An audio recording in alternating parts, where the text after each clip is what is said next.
আল্লাহ আমার রব, এই রবি আমার সব, দামে দামে তন মনে তারি অনুভব।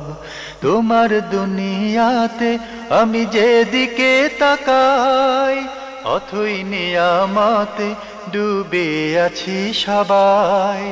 পাক পাখালির গানে শুনি তসবিহ কালো রব, তসবিহ কালো রব। আল্লাহ আমার রব, এই রবি আমার সব। আসসালামু আলাইকুম, আলহামদুলিল্লাহ, আসসালাতু ওয়াসসালামু আলা রাসূলিল্লাহ। প্রিয় দর্শক, আপনারা যারা দেশে আছেন প্রবাসে, সবাইকে জানাই অনেক অনেক প্রীতি ও শুভেচ্ছা। শুরু হলো এনটিভি আয়োজিত এবং লাভ হলো নিবেদিত অনুষ্ঠান আপনার জিজ্ঞাসা। আপনাদের সাথে আছি আমি জয়নুল আবেদিন আজাদ, আর আপনাদের মনে জাগা প্রশ্নের জিজ্ঞাসার জবাব দিচ্ছেন বিশিষ্ট আলেম ডক্টর মোহাম্মদ সাইফুল্লাহ। আসসালামু আলাইকুম ওয়া রাহমাতুল্লাহি ওয়া বারাকাতুহু। প্রিয় দর্শক, চলুন তাহলে জিজ্ঞাসার জগতে। শুরুতে একটি ইমেল পাঠিয়েছেন মুস্তাক আহমেদ, সৌদি আরবের তায়েফ থেকে। লিখেছেন, আমি আপনার জিজ্ঞাসা অনুষ্ঠানে একজন নিয়মিত দর্শক। আমার আজকের প্রশ্ন, নামাজি ব্যক্তির সামনে দিয়ে গেলে কতটুকু গুনাহ সে যদি জানতো, তাহলে 40 বছর অপেক্ষা করত। এটা কি সহি হাদিস? হাদিসটি সহিহ। হাদিসটি সহিহ। রাসূলুল্লাহ সাল্লাল্লাহু আলাইহি ওয়াসাল্লাম দুটি বিষয় দৃষ্টি আকর্ষণ করেছেন। প্রথম যে বিষয়টি দৃষ্টি আকর্ষণ করেছেন সেটা হচ্ছে মুসল্লির সামনে দিয়ে অতিক্রম করা, সালাতের মধ্যে মুসল্লিকে অমনোযোগী করা, তার সালাতের মধ্যে বিচ্ছিন্নতা তৈরি করা। এটি ইসলামে কঠিন নিষিদ্ধ কাজ, হারাম। সুতরাং কোনো ব্যক্তি মুসল্লির সামনে দিয়ে সালাতে অতিক্রম করে যাবে না যদি মুসল্লি ব্যক্তি সালাত আদায় করে থাকে। দ্বিতীয় নম্বর বিষয়টি হচ্ছে রাসূলুল্লাহ সাল্লাল্লাহু আলাইহি ওয়াসাল্লাম এর ভয়াবহতা কি, এই কাজটা যে কত ভয়াবহ এবং কঠিন, এই বিষয়ে আল্লাহ রাসূল সাল্লাল্লাহু আলাইহি ওয়াসাল্লাম এই হাদিসের মধ্যে আমাদেরকে দিক নির্দেশনা দিয়েছেন। সেটা হচ্ছে যে যদি সে জানতো লা ওয়াকাফা আরবাঈনা আও লা ইনতাযারা আরবাঈনা, 40 পর্যন্ত অপেক্ষা করত। এখানে কি 40 দিন না 40 বছর, এ নিয়ে হাদিসের মধ্যে বিতর্ক রয়েছে। মানে হাদিসের শব্দের মধ্যে কেউ 40 দিনের কথা উল্লেখ করেছেন, কেউ 40 বছরের কথা উল্লেখ করেছেন। বাকি মুসনাদ আহমেদের একটি রিওয়ায়াত সরাসরি 40 বছর কথা উল্লেখ আছে এবং সেটাও সনদের দিক থেকে বিশুদ্ধ। কিন্তু আবু হুরায়রা যেটা বর্ণিত যে হাদিসটি হয়েছে, সে হাদিসের মধ্যে 40-এর কথা উল্লেখ আছে, বছর অথবা দিনের কথা উল্লেখ নেই। যাই হোক, 40 বছরই আমরা ধরে নিই, তাহলে বোঝা যাচ্ছে যে অপরাধটি অত্যন্ত জঘন্য। এই কারণে রাসূলুল্লাহ সাল্লাল্লাহু আলাইহি ওয়াসাল্লাম নিষেধ করেছেন। এটা হলো মুসল্লি এর মা বাইনা ইয়াদাইল মুসল্লি, মুসল্লির সামনে দিয়ে অতিক্রম করার অর্থ কী, এটাই গুরুত্বপূর্ণ বিষয়, এটা বুঝতে হবে। এখন এটা যদি না বুঝে কোনো ব্যক্তি, তাহলে তিনি এই হাদিস সম্পর্কে ভুল ইনফরমেশান নেবেন অথবা ভুল জ্ঞান দেবেন। সেটাই আমাদের সমাজে আমরা লক্ষ্য করে আসছি। সেটা হলো এই, মুসল্লির সামনে অর্থ হচ্ছে মুসল্লি যতটুকু পর্যন্ত সিজদা দেওয়ার অধিকার আছে, অবস্থা থেকে সিজদার এর মাঝখান দিয়ে অতিক্রম করার কথা বলা হয়েছে।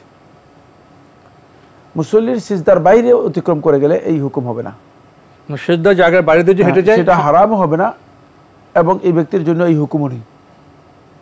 খুবই স্পষ্ট বক্তব্য। এই জন্য রাসূলুল্লাহ সাল্লাল্লাহু আলাইহি ওয়াসাল্লাম হাদিসের মধ্যে যে শব্দটি ব্যবহার করেছেন, লাউ ইয়ালামুল মারু বাইনা ইয়াদাইল মুসাল্লি, এই শব্দটি বলেছেন হাদিসের মধ্যে। বাইনা ইয়াদাইল মুসাল্লি মানে মুসল্লির এই যে হাত রয়েছে, মানে এ কথাকে বোঝায়। বাইনা ইয়াদাই বলতে এটাকে বোঝায়, হাতের যতটুকু গতি আছে, দূরত্ব আছে, এটা তো সিজদা পর্যন্ত হবে, সিজদা পর্যন্ত যাবে, এর বাইরে যাবে না। সিজদার বাইরে, সুতরাং সিজদার বাইরে দিয়ে অতিক্রম করলে এই হুকুম বর্তাবে না। এখানে অন্তত 20টি মাসালা আলোচনা করার প্রয়োজন রয়েছে, কিন্তু আমরা সেটা আলোচনা করব না। শুধু আপনার বক্তব্য হচ্ছে হাদিসটা সহি কিনা, এই জন্য আমরা বললাম যে হাদিসটি সহি। আর বাকি হাদিসের মিনিংটার মধ্যে যেহেতু ভুল বুঝাবুঝি আছে অথবা মানুষের এই হাদিস সম্পর্কে অজ্ঞতা আছে, মানুষ মনে করে থাকেন যে দেখা যাচ্ছে একজন লোক সালাত আদায় করতেছে মসজিদের একবার পেছনের কাতারে, আর সামনের কাতারে একজন মানে অনেক দূরে দাঁড়িয়ে আছে, মানে বলতেছে নামাজের সামনে দিয়ে যাওয়া যাবে, জীবনযাপন অনেক কষ্টকর হয়ে যাবে। না, এটা ইসলামী বিধান নয়। সুতরাং এখানে আমাদেরকে এই বিষয়টি বুঝতে হবে যে মুসল্লির সামনে দিয়ে অতিক্রম করা বলতে কি বোঝায়। বাকি এখানে অনেক লম্বা বিস্তর আলোচনা রয়েছে, অনেকগুলো মাসআলা এই বিষয়ের উপর রয়েছে। প্রিয় দর্শক, আমরা খুবই গুরুত্বপূর্ণ বিষয়ে অবগত হলাম। আমাদের হাতে আরও একটি ইমেল পাঠিয়েছেন মোহাম্মদ হোসাইন, লিখেছেন, আমাদের দেশে ব্যাংকে প্রাইজ বন্ডের বিপরীতে জয়ী হলে যে টাকা দেওয়া হয় সেই টাকা হালাল নাকি হারাম? না, এই টাকা হারাম। প্রাইজ বন্ড এটি জুয়া বা কিমার এর আরেকটি পরিকল্পিত এডিশন, সংস্করণ। মানে জুয়াটাকে মানে নিউ মডেল দেয়া হয়েছে, ফলে জুয়ার যে কার্যক্রম আছে এই কার্যক্রমটাই প্রাইজ বন্ডের মাধ্যমে করা হচ্ছে। এখানে যেহেতু আপনাকে শেয়ার করতে হচ্ছে প্রাইজ বন্ড কিনে, প্রাইজ বন্ডটা কিনে আপনাকে শেয়ার করতে হচ্ছে, সুতরাং এর এগেনিস্টে আপনি যদি কোনো উপহার অথবা কোনো পুরস্কার পান, যে পুরস্কারটা আসলে মূলত অংশগ্রহণের মাধ্যমে আপনাকে নিতে হচ্ছে, সেই পুরস্কার গ্রহণ করা জায়েজ নেই। এটি জুয়ারই একটা ভিন্ন মানে পদ্ধতি। আর আল্লাহ সুবহানাহু ওয়া তাআলা কোরআনে কারীমের মধ্যে স্পষ্ট করেছে, ইন্নামাল খামরু ওয়াল মাইসিরু ওয়াল আজলামু রিজসুন মিন আমালি শাইতান ফাজতানিবুহু। রিজস এটি একেবারেই অপবিত্র, নিষিদ্ধ। মিন আমালি শয়তান, এবং শয়তানের কাজ। শয়তানের মাধ্যমে মানুষদেরকে বিভিন্নভাবে প্রলোভিত করে, ফলে মানুষ জুয়া যখন খেলে তখন সে মনে করে যে পাবো, দেখা যাচ্ছে যে সর্বস্ব হারিয়ে যাচ্ছে, তারপরেও জুয়ার মধ্যে লিপ্ত আছে। শয়তান তাকে প্রলোভিত করে, তার মধ্যে যে আমি যদি একটা পেয়ে যাই তাহলে আমি অনেক কিছু পেয়ে যাব। আর এই যে সম্পদটা পাওয়াটা খুব ভালো করে খেয়াল করতে হবে, এর কোনো রাইট নেই। ইসলামী শরীয়ত একজন ব্যক্তির সম্পদ আরেকজন ব্যক্তি কিভাবে গ্রহণ করবে এখানে রাইট দিয়েছে। হয়তো সে ব্যবসায়ের মাধ্যমে নেবে, অথবা সে ঋণ নিবে, অথবা সে উত্তরাধিকারের মাধ্যমে নিবে, অথবা সে ব্যক্তি তার পক্ষ থেকে দান অথবা অনুদান গ্রহণ করে তার মাধ্যমে নিবে, অথবা সে পারিশ্রমিক হিসেবে নিবে। মানে ইসলাম এটাকে ডিফাইন করে দিয়েছে। এখন আপনি এই যে টাকাটা আরেকজনের টাকা যে আপনি নিলেন, এটা কিসের মাধ্যমে নিলেন? এটি এর মাধ্যমটা কি? এখানে না আপনার কোনো পরিশ্রম আছে, না আপনার কোনো মানে সার্ভিস এগেইনস্টে আপনি নিচ্ছেন, কোনো ধরনের কিছুই এর জন্য নেই। ফলে এই মালিকানাটি ইসলামী শরীয়তে স্বীকৃত নয়। কারণ তামাশা অথবা খেলার অথবা প্রতারণামূলকভাবে কারো সম্পদ গ্রহণ করা ইসলামে হারাম। যেহেতু আল্লাহ সুবহানাহু ওয়া তাআলা কোরআনে কারীমের মধ্যে ইরশাদ করেছেন, ইয়া আইয়ুহাল্লাযীনা আমানু, হে ঈমানদারগণ, লা তাকুলু আমওয়ালাকুম বাইনাকুম বিল বাতিল, তোমরা তোমাদের নিজেদের মাঝে তোমরা অন্যের সম্পদকে ভক্ষণ করো না, বিল বাতিল, অন্যায়ভাবে। এটা অন্যায়ভাবে অন্যের সম্পদ নেওয়া, যেহেতু এর কোনো সুনির্দিষ্ট কোনো রাইট ইসলাম নির্ধারণ করে দেয়নি। জি। আরও লিখেছেন, কুয়েতে অনেক ব্যাংকে নির্দিষ্ট একটা পরিমাণ টাকা জমা করে অ্যাকাউন্ট খোলার পরে কোনো প্রকার সুদ বা লাভ দেওয়া হয় না, কিন্তু প্রতি সপ্তাহে এবং মাসে ড্র করে যার নাম আসে তাকে বিপুল পরিমাণ প্রাইজ বা পুরস্কার দেওয়া হয়, এবং ড্রতে নাম না আসলে যখন খুশি আসল টাকা উঠানো যায়। ওই ড্রয়ে টাকা পেলে সেই টাকা কি হালাল হবে? না, এটাও জায়েজ নেই, এটাও হারাম। জি, এটা ওই সুদের আরেকটা পদ্ধতি। ব্যাংক এর মাধ্যমে মানে আপনার কাছ থেকে একটা অ্যাকাউন্ট ওপেন করছে এবং নির্দিষ্ট সংখ্যক উল্লেখ করা আছে না? জি। অ্যাকাউন্টে নির্দিষ্ট সংখ্যক মানে নির্দিষ্ট পরিমাণ টাকা থাকতে হবে নাকি? না, একটা পরিমাণ শুধু বলছি। হ্যাঁ, ওই একটা পরিমাণ মানে নির্দিষ্ট পরিমাণ। ওই নির্দিষ্ট পরিমাণ এটা নিশ্চিত করা, এটাই হচ্ছে মূলত সুদের মধ্যে শেয়ার করা। সুদের এই শেয়ারিং পদ্ধতি ইসলামে জায়েজ নেই। আমরা জানলাম বিষয়টি সম্পর্কে। আরও একটি ইমেল পাঠিয়েছেন রেজাউর রহমান, আপনি ইংরেজি হরফে বাংলা ইমেলটি পাঠিয়েছেন, পড়ার চেষ্টা করছি। লিখেছেন, একবার মসজিদে কিছু টাকা দান করেছিলাম, একজনের অনুমতি নিয়ে টাকার অ্যামাউন্ট কম নয়, কিন্তু কিছুদিন পর যিনি অনুমতি দিয়েছেন টাকা দেওয়ার জন্য তিনি পরে বলেছেন অনুমতি দেননি, তাই দানটা আমার হয়ে গেল। আমাকে ওই টাকা ওনার কাছে ফেরত দিতে হয়েছে। এখন প্রশ্ন, ওনার কি কবিরা গুনাহ হবে? যেহেতু উনি অনুমতি দিয়ে ও পরে বলেছেন অনুমতি দেননি। উনি অনুমতি না দিলে আমি মসজিদে টাকা দিতাম না, তবে কি দান হয়ে গেছে? আমারও কোনো সমস্যা নেই? প্রথম কথা হচ্ছে, আপনি যে দানটা করেছেন, যদি এখানে আপনি দানের নিয়ত করে থাকেন তাহলে আপনি দানের সওয়াব পাবেন। আপনাকে পরবর্তীতে দানের নিয়ত করতে হবে। যখন আপনি টাকাটা দিয়েছেন তখন আপনি নিয়ত করবেন যে না, যেহেতু এই টাকাটা আমি আসলে দিচ্ছি, দান হিসেবে দিচ্ছি। যদি আপনি মনে করেন যে এই টাকাটা আমার কাছ থেকে জোরপূর্বক বাধ্যতামূলক নিয়ে যাচ্ছে, যেহেতু আমি দিব বলেছিলাম, এখন আমি দিতে হচ্ছে, তাহলে কিন্তু আপনি সব পাবেন না। আপনি দিয়েছেন কিন্তু সব পাবেন না। আর যিনি বলেছেন যে অনুমতি দিয়েছি, অথচ পরবর্তীতে বলে যে আমি অনুমতি দেই নাই, তিনি অনুমতি দেই নাই, এটা যদি তার সত্যিকারই হয়ে থাকে তাহলে গুনাহগার হবে। জেনে শুনে করে থাকেন তাহলে গুনাহগার হবেন।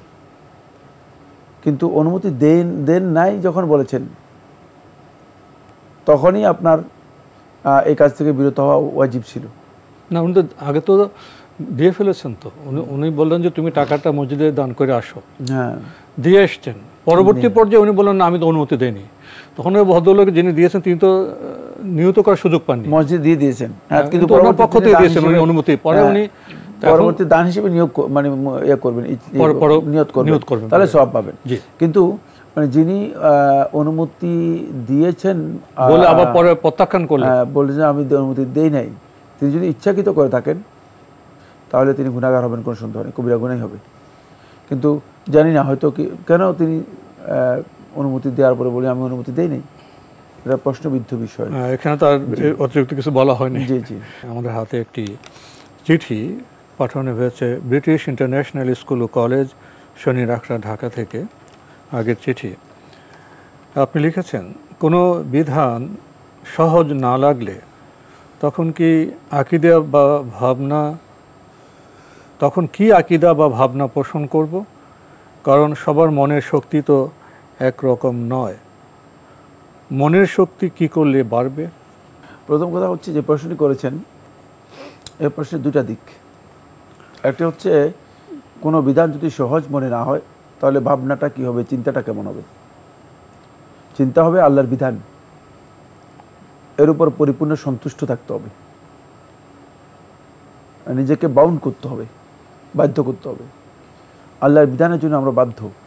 সুতরাং এখানে মানে কঠিন মনে হচ্ছে বা এর প্রতি একটা বিরক্তি ভাব, বিব্রতকর ভাব, অথবা আল্লাহর প্রতি অনীহা যদি আসে তাহলে কুফরি। না, আসলে কঠিন হলে তো আল্লাহ সহজ করে দেন। না, পৃথিবীর কোনো বিধান, আল্লাহর বিধান কঠিন নেই। তাহলে এটা নফস, শয়তান, যেখানে কঠিন আছে সেখানে আল্লাহ সহজ করে দেন। হ্যাঁ, নফস অথবা শয়তানের কারণেই কঠিন মনে হচ্ছে, নিজেকে দুর্বল মনে হচ্ছে। হয়তো শয়তানের প্রভাবে আমরা মনে করছি যে আল্লাহর বিধান কঠিন, অথবা নফস এর তাড়নায়, যেহেতু আমি নফসের গোলাম যখন কোনো ব্যক্তি হয়ে যায় তখন তার কাছে আল্লাহর বিধানটা ভয়ঙ্কর কঠিন মনে হয়। এই জন্য এখানে সতর্ক হতে হবে। বেশি বেশি করে আমরা এই অবস্থায় আল্লাহ তাআলার কাছে আশ্রয় প্রার্থনা করব এবং আল্লাহর উপর তাওয়াক্কুল করব। এই কারণেই মূলত মানে অন্তরের যেই মৌলিক ইবাদতগুলো আছে তার মধ্যে সবচেয়ে গুরুত্বপূর্ণ ইবাদত হচ্ছে আত-তাওয়াক্কুল আলাল্লাহ, আল্লাহর উপর তাওয়াক্কুল খোলা। যখন আল্লাহর বান্দা পরিপূর্ণরূপে আল্লাহ তাআলার উপর তাওয়াক্কুল করতে পারবে তখন তার ঈমানের পরিপূর্ণতা আসবে, অন্যথায় ঈমানের পরিপূর্ণতাই আসবে না। তাই আপনি যদি মানে অন্তরকে ঠিক করতে চান, তাওয়াক্কুল আলাল্লাহ এবং আল্লাহ তাআলার কাছে বেশি বেশি আশ্রয় প্রার্থনা করবেন। সেকেন্ড যে বিষয়টি আপনি উল্লেখ করেছেন সেটা হচ্ছে কিভাবে এর জন্য শক্তি সঞ্চয় করব। শক্তি সঞ্চয় করতে হবে দুটি পদ্ধতি। এক নম্বর হচ্ছে মারিফাতুল্লাহ আযজা ওয়া জাল, আল্লাহ তাআলার প্রকৃত পরিচয় লাভ করার মাধ্যমে। আসলে আমরা আল্লাহর পরিচয়টাকে একেবারেই ন্যারো অথবা একেবারেই স্মল উইন্ডে রেখে দিয়েছি। ফলে আল্লাহ তাআলার প্রকৃত পরিচয় যে তিনি যে বিশাল, তার যে মহা ক্ষমতা রয়েছে, তিনি যে প্রত্যেকটি জিনিস আমাদের শ্রবণ করেন, প্রত্যেকটি জিনিস সম্পর্কে জানেন এবং প্রত্যেকটি বিধান যে তিনি দিয়েছেন এর পেছনে অনেক হিকমত রয়েছে। এই যে বিশাল প্রজ্ঞা নির্ভর উইজডম নির্ভর আল্লাহ সুবহানাহু ওয়া তাআলার বিধানগুলো, এই বিষয়ে আপনাকে পরিপূর্ণ জ্ঞান অর্জন করলে আপনি দেখবেন যে শক্তি সঞ্চয় করতে পারতেছেন। এটা হলো প্রথম পয়েন্ট, যেটা হলো মারিফাতুল্লাহ আযজা ওয়া জাল। এই কারণেই ইহুদি এবং খ্রিস্টানরা যখন আল্লাহর বিধানকে লঙ্ঘন করেছে, এর সাথে যুক্ত করে আল্লাহ সুবহানাহু ওয়া তাআলা কোরআনে কারীমের মধ্যে বলেছেন ওয়া মা কাদারুল্লাহ হাক্কা কাদরিহি, যে তারা আল্লাহ তাআলা যেভাবে মর্যাদা দেওয়ার কথা ছিল, যেভাবে আল্লাহ সুবহানাহু ওয়া তাআলার সম্মান প্রদর্শন করার কথা ছিল, তারা সেটা করতে পারেনি। এই কারণেই আল্লাহ রাব্বুল আলামিন সম্পর্কে তাদের ধারণা কম হয়ে গিয়েছে, আল্লাহ তাআলা সম্পর্কে ধারণা ন্যারো হয়েছে। দ্বিতীয় নম্বর যে বিষয়টি সেটা হলো আল্লাহ তাআলার বিধান যে এর মধ্যে একমাত্র কল্যাণ আমাদের জন্য আছে, এই বিষয়টি আমরা আমাদের নিজেদের অন্তরের মধ্যে নিশ্চিত এটাকে শক্তিশালীভাবে প্রতিষ্ঠিত করতে হবে। আপনি এটা লালন করবেন যে আমার কল্যাণ মূলত আল্লাহর বিধানের মধ্যে রয়েছে, আল্লাহর বিধানের বাইরে অন্য কিছুর মধ্যে মানুষের জন্য কোনো কল্যাণ নেই। কারণ মানুষের জন্য কল্যাণ যদি থাকতো তাহলে আল্লাহ সুবহানাহু ওয়া তাআলা মানুষের জন্য বিধানগুলো নির্ধারণ করতেন না। যেহেতু খালেক সুবহানাহু ওয়া তাআলা তিনি আমাদের স্রষ্টা, তিনি আমাদের জন্য এই বিধানগুলো নির্ধারণ করেছেন, তাই এই বিধানগুলো আল্লাহ রাব্বুল আলামিন বিধানগুলো আমাদের জন্য খুবই প্রযোজ্য এবং এগুলো আমাদের জন্য কল্যাণকর। এই বিষয়টা যখন আমরা নিশ্চিত হব তখন দেখব যে আমাদের শক্তি বৃদ্ধি পাবে। আসলেই ঈমানি শক্তি বৃদ্ধি করার জন্য মৌলিকভাবে ঈমানিয়াতে যে বিষয়গুলো আছে এবং ঈমান বিল গায়ব, এটাকে অনেক বেশি শক্তিশালী করতে হবে। দুই নম্বর হচ্ছে আকল নির্ভর, যুক্তি নির্ভর চিন্তা চেতনাকে পরিহার করতে হবে। অনেকে আছে যে মানে যুক্তির উপর বসে আছেন। যদি কোনো ব্যক্তি নিজের অন্তরের ঈমানিয়াতকে শক্তিশালী করতে চায় তাহলে তিনি যুক্তি নির্ভর যে সমস্ত বক্তব্য রয়েছে, দর্শন সকল মানে প্রচলিত চিন্তাধারার উপর নির্ভর করে যে বক্তব্যগুলো আছে সেগুলোকে পরিহার করতে হবে। পরিহার করলে দেখবেন অন্তরে যে শক্তি আছে সে শক্তি অনেক বেশি আপনি লাভ করতে পারছেন এবং মনোবল দৃঢ় হচ্ছে, শক্তিশালী হচ্ছে। আমরা বিষয়টি সম্পর্কে জানার চেষ্টা করলাম। প্রিয় দর্শক আরও লিখেছেন, আমি জানতাম যে কোনো গুনাহ হোক সেটা বড় শিরক, বড় কুফরি, ঈমান ধ্বংসের কারণ, তওবা করলেই যথেষ্ট। আর তওবা হলো ওই কাজে অনুতপ্ত হয়ে স্টপ করে দেওয়া আর না করা। কিন্তু এখন শুনছি ফার্স্ট কালেমা শাহাদাতের ঘোষণা দেওয়া, সেকেন্ড লা ইলাহার শর্তগুলি উপলব্ধি করা, থার্ড মুহাম্মদুর রাসূলুল্লাহ এর শর্তগুলি উপলব্ধি, ফোর্থ তওবা, ফিফথ ইস্তেগফার পড়া। কোনটি কোন ধরনের গুনাহের ক্ষেত্রে প্রযোজ্য? দুটি পদ্ধতির মধ্যে না, সঠিক নয়, এটা অতিরিক্ত বক্তব্য। সেটা হচ্ছে যে ব্যক্তি কুফরি করে কাফের হয়ে গিয়েছে তার ব্যাপারে, গুনাহের ব্যাপারে নয়। খেয়াল রাখতে হবে যে এখন যেই ব্যক্তি আসলে এমন গুনাহ করেছে যে গুনাহ কুফরি, কিন্তু সে জানে না, সে কাফের নয়, সে কাফের হয়ে যায়নি, কিন্তু যে স্বেচ্ছায় কুফরির মধ্যে লিপ্ত হয়েছে সেই ব্যক্তির ব্যাপারে আপনি যে বক্তব্যগুলো দিয়েছেন সেগুলো প্রযোজ্য। সুতরাং মুফতিকে এটা বুঝতে হবে ফতোয়া দেওয়ার ক্ষেত্রে যে কোনো ব্যক্তি যদি কুফরি আমল করে থাকে কিন্তু সে ব্যক্তি কাফের হবে তখন যখন সেই কুফরি আমলটাকেই নিজের জন্য মানে সঠিক মনে করে গ্রহণ করবে এবং জেনে শুনে গ্রহণ করবে। কিন্তু যদি কুফরি আমলটা তার আসলে জানাই না থাকে, এর হুকুম সম্পর্কে জানা না থাকে, অজ্ঞ, এবং এই কুফরি আমল আসলে স্বেচ্ছাও করেনি, এমন যদি হয়ে থাকে তাহলে সে ব্যক্তি কাফের হয়ে যাবে না, তার আমলটা কুফরি হবে। সুতরাং যখন আমল কুফরি হবে তখন তাকে তওবা করতে হবে। তওবা করলে যথেষ্ট হয়ে যাবে। কিন্তু যদি ঈমান থেকে বেরিয়ে যায়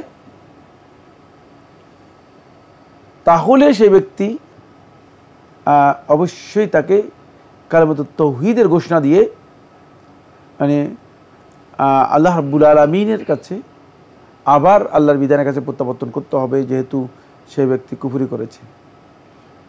কালিমাতুত তাওহীদের ঘোষণা ওই ব্যক্তির জন্য প্রযোজ্য হবে যে ব্যক্তি আসলে কালিমাতুত তাওহীদটাকে মূলত মানে স্বীকার করেন না, মানেন না, মানে এগুলো কিচ্ছু না। অনেক আছে না, ইসলামের বিধান যখন শুনে, কোনো বিধান সম্পর্কে জানে, তখন নাক ছিটকে বলে যে কিচ্ছু না এগুলো।